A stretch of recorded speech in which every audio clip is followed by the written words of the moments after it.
Evening guys and girls, this is the catch up from Thursday night's class. So the first position we did is if you are being held up and you're against a wall, a fence, against some kind of barrier and they are holding you up from behind. So I'll give an example. You all know my son Josh.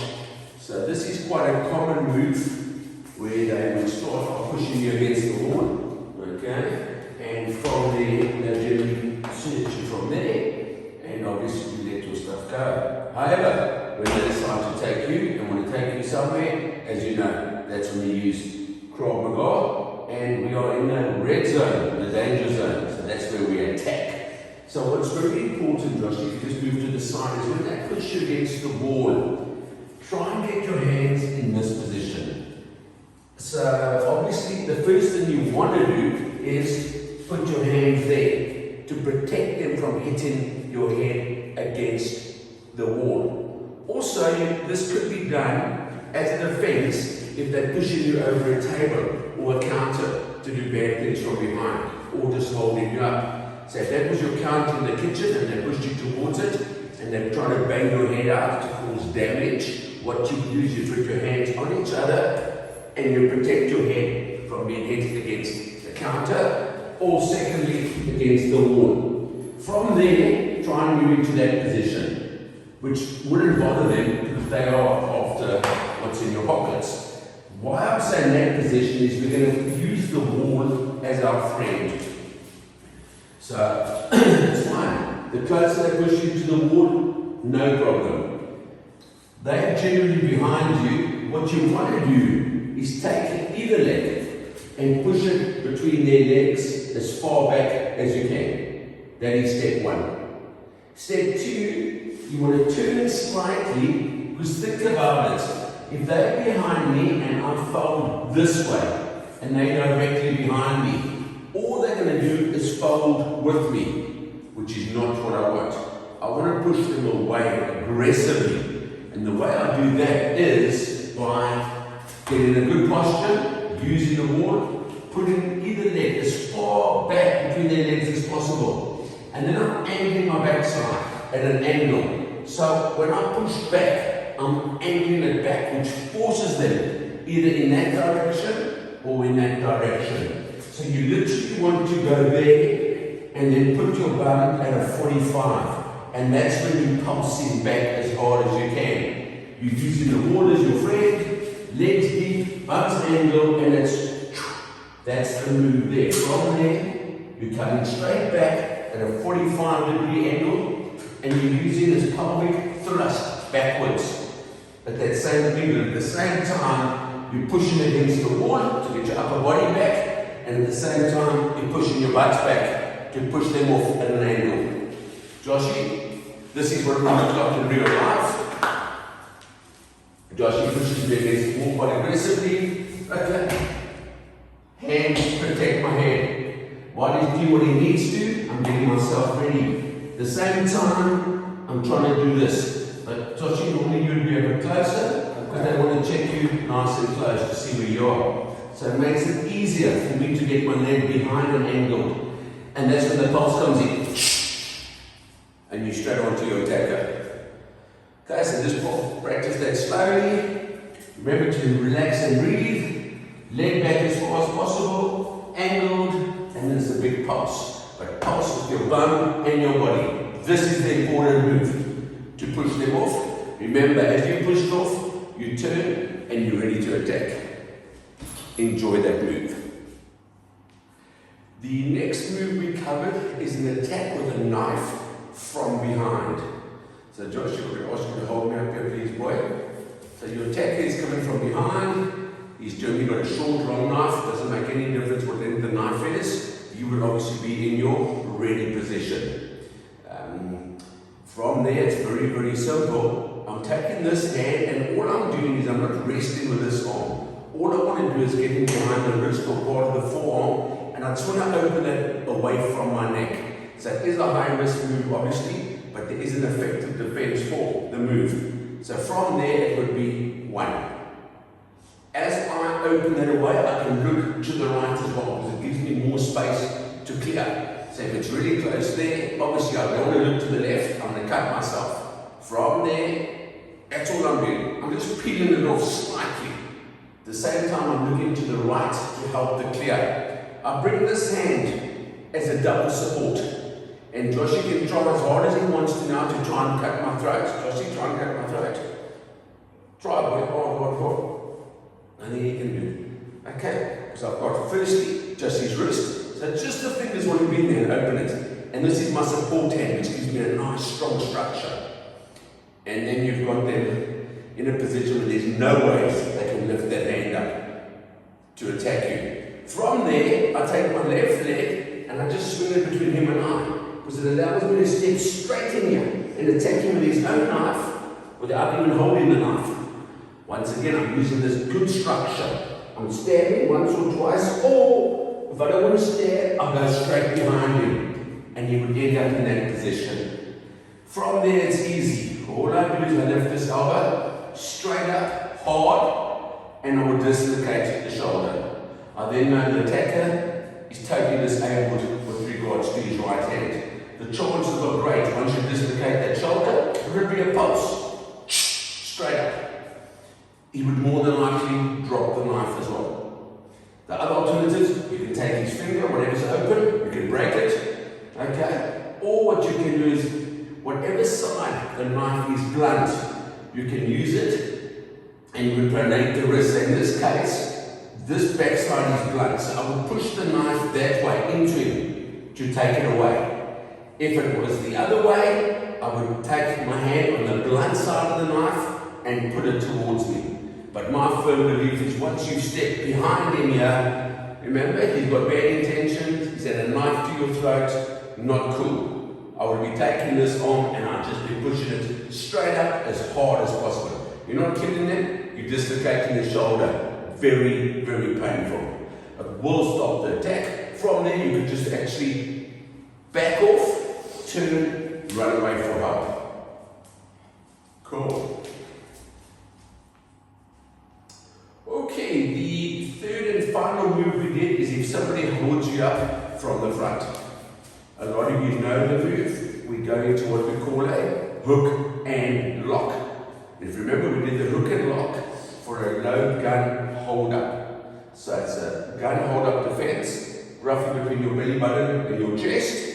In this case, it's a knife disarm, and you'll see why it works so effectively. So Josh is holding me up, now he's holding me up from the front. And the knife is, there's two defenses. The defense I'm showing you now is if the knife is on the right hand side, because I'm pushing the knife to the right to disarm it.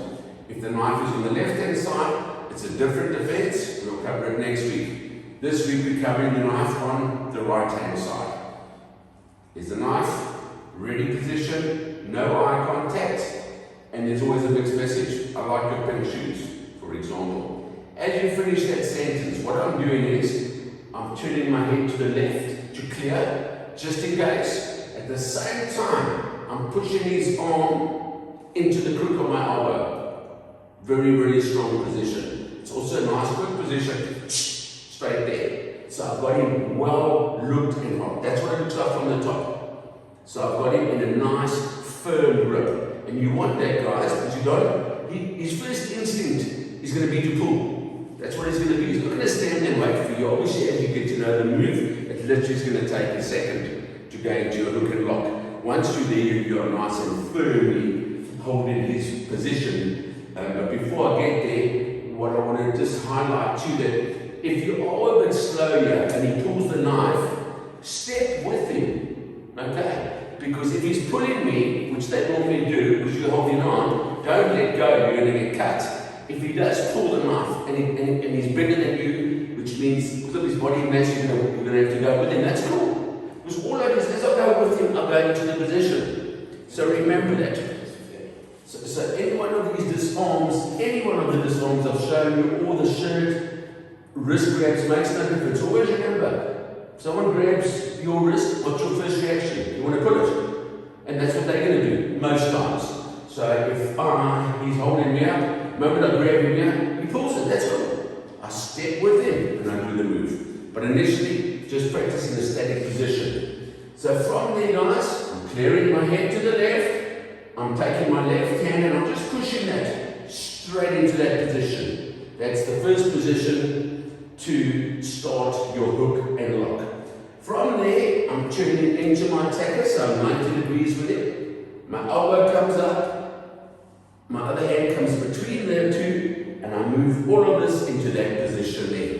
Strong, strong hook, and that is your locked position. So I've got my wrist, on Josh's wrist, it looks like that from the top, onto my chest. Then what I can do is I can also push this arm back, so I'm bowing his arm. What I'm doing by that is I'm creating more of a friction lock.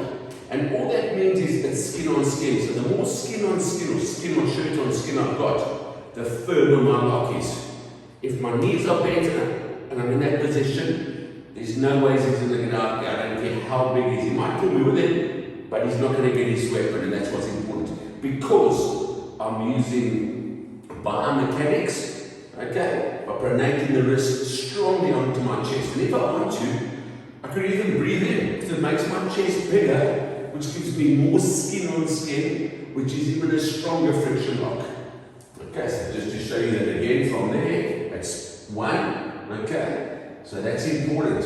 Head to the left, knife to the right, at the same time, this arm comes up, and that's my first hook.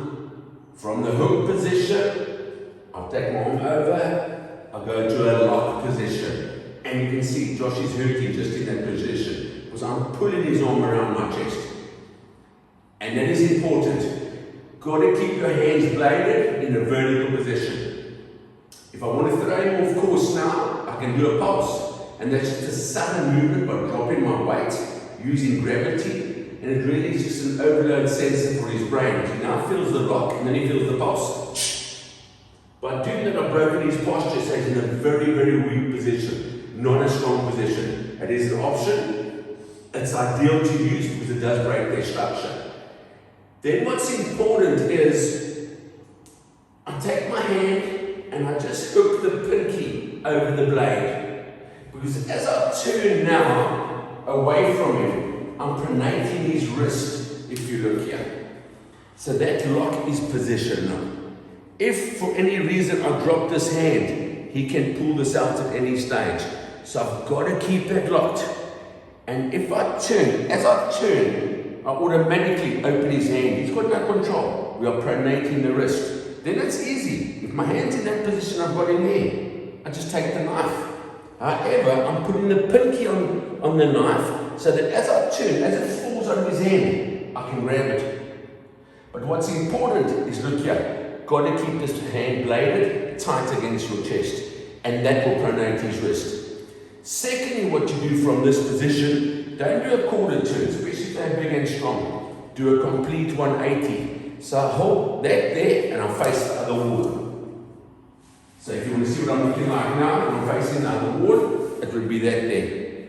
I've done a complete 180. So I start there, my leg goes back, and I face the other wall, and that will pronate the wrist that I've got my pinky on the blade, and it just falls out.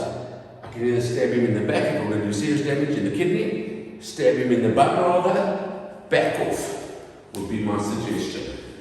So let me show you that to you a bit slower, or again should I say. From that move there, please don't hurt. 1, 2, 3, 4. Pinky on the blade. And then all I do with my left leg, I face the wall. I do a complete 180 degree turn. So let me just go back a bit so you can see my feet. I take that foot behind and I turn, same level. And that's where he automatically opens his hand. Not because he wants to, because he has to. I pronated his wrist by keeping his hand up. Okay. So it's a very cool, it's a very solid, it's a very sound disarm. Because once you get this right, so the most important thing is, remember, wrist on your attacker's wrist onto your chest. And you keep that there. The moment you drop this right arm, it becomes weak. And he can then grab a knife or he can pull his arm up, which becomes dangerous. So practice that move slowly, like I showed you now. even in 4 or 5 different steps. And you can always stitch all those steps together to make it a flowing move as you practice it. But get used to that hook and lock. It is used quite a bit with weapon disarms, different weapon disarms from the front, whether it's knives or guns. It's a great move to know. Good luck and enjoy, and hopefully we'll see you all on Thursday. Cheers.